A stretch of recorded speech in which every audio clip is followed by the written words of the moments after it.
Hello everyone, welcome back to Luke's TV Talk, where I go over some of the most recent TV episodes I've been watching. And for this video, I'll be looking at the third episode of Cabinet of Curiosities, called The Autopsy. Before I get into that, I uploaded a review for the second episode, called Graveyard Rats, and also a review for Wendell and Wild, the new Netflix stop-motion animation movie, so if you're interested, go give them a watch.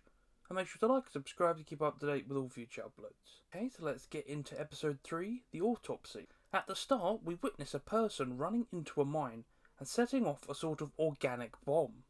The local sheriff asks his friend Carl Winters to perform an autopsy on a group of the miners that died in the explosion, including the perp. Sheriff Craven explains the events leading up, including multiple missing people, a shooting star, the organic bomb being found, and the suspect Alan's change of identity. Winters begins the autopsy on the miners, but after a while begins to see abnormalities in their bodies. So he's doing autopsies on each of the individual miners that they found, and one of them's got shriveled up lungs, one of them's got no blood in their body, and it's all slightly different variations on strange changes that have been made to their bodies. Suddenly, Alan's corpse reanimates in the chiller and explains to Winters he isn't fully human and uses humans for transportation and food. The alien parasite explains their species have no senses, so use hosts to experience them, and also for nourishment. The host's minds are actually still alive while the parasite controls them. This parasite plans to move from Alan's body to Winters as a new host, but while out of the body, the creature is senseless, so Winters takes advantage of this. Winters uses a scalpel that the dying Alan left and punctures his eardrums, cuts out his eyes, and slits his throat. This is an absolutely gruesome moment where he grabs the scalpel out of the dying Alan's hand and just gouges it into his ears. It was so cringy I couldn't watch. It was some of the worst stuff I'd seen. And then he does it to his eyes, and then he cuts his throat. It is not a nice scene, but you understand why he's doing it. With the blood, Winters writes a message on his chest.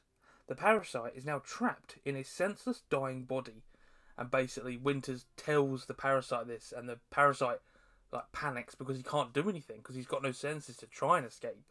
Craven arrives the next morning and sees Winters' body, and also the message he left to burn his body and to listen to the recording. Winters had been recording for the autopsy report and recorded all the creature's words. So basically the sheriff is going to find out that this creature was controlling Alan and now had got into Winters, and that's why he did these awful things to himself. It was a gruesome sight. So overall, out of all of the episodes, I think it's all 8, this is my favourite one. I enjoyed this one so much. It was so intense and freaky and full of mystery. And then the end of it all was kind of bittersweet because Winters saved everyone, but he ended up dying in the end. So I loved the mystery of Alan, what he was about and who he really was. The bomb, which was like a coconut almost. It was really weird with the lights on it.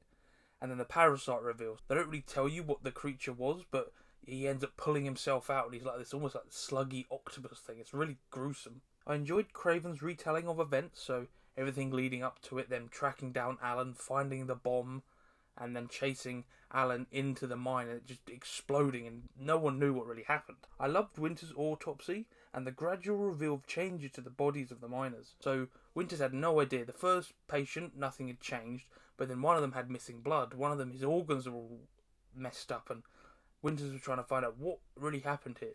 Alan's revival was telegraphed, but it was still creepy, so they pretty much always kept looking at his hand, and everyone thought, oh, Alan's a creepy person, but they pretty much telegraphed he was gonna come back.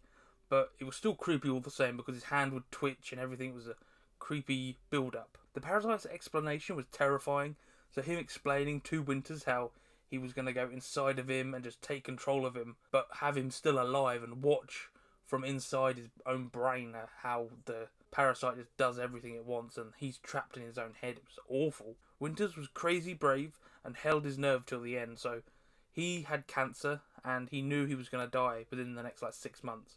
So he was like, okay, if I'm going to go out, I'm not going to let this parasite get the best of me. And he pretty much just destroyed his own face. It was horrifying, and he ended up taking the parasite with him, and he took it like a champ, I guess you could say. I loved F. Murray Abraham's performance. He was awesome. He was pretty much just him and the parasite, but I enjoyed him overall. He made it a really tense experience to watch him slowly almost get taken over by this creature and then take himself out to stop it. Carrying on, when Winters mutilates himself, it was horrifying. So when he first put the scalpel into his ear, it was awful. It made me wince. It was terrible to watch.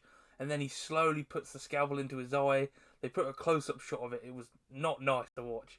Then he cut his throat, and he was cutting himself to pieces to try and get back at this alien parasite. It was horrifying. I can imagine Craven's thoughts when he arrived. So he just thought, oh, he's going to autopsy all the bodies. But then he arrives, and his friend Winters is just dead on the floor with his face cut up on a message. It would have been horrifying to find that. And my last thought was that I loved the reveal of Winters had recorded everything. So we saw him recording everything throughout the night. But then he reveals, oh, I left it on record. So now my friend Craven can look at all this information and realise that he stopped the alien from taking over and killing more people. So I love that reveal. But yeah, I love this episode. It's definitely one of my favourites, if not the best one in my opinion. And I recommend you at least continue through the rest of the episodes because they've all got their own little towards horror and tension and psychological horror. It's all really cool, and I recommend it for anyone that loves those genres. But yeah, that's my thoughts on this episode. Make sure to leave a like and subscribe to keep up to date with all future episodes. And until next time, I will see you all.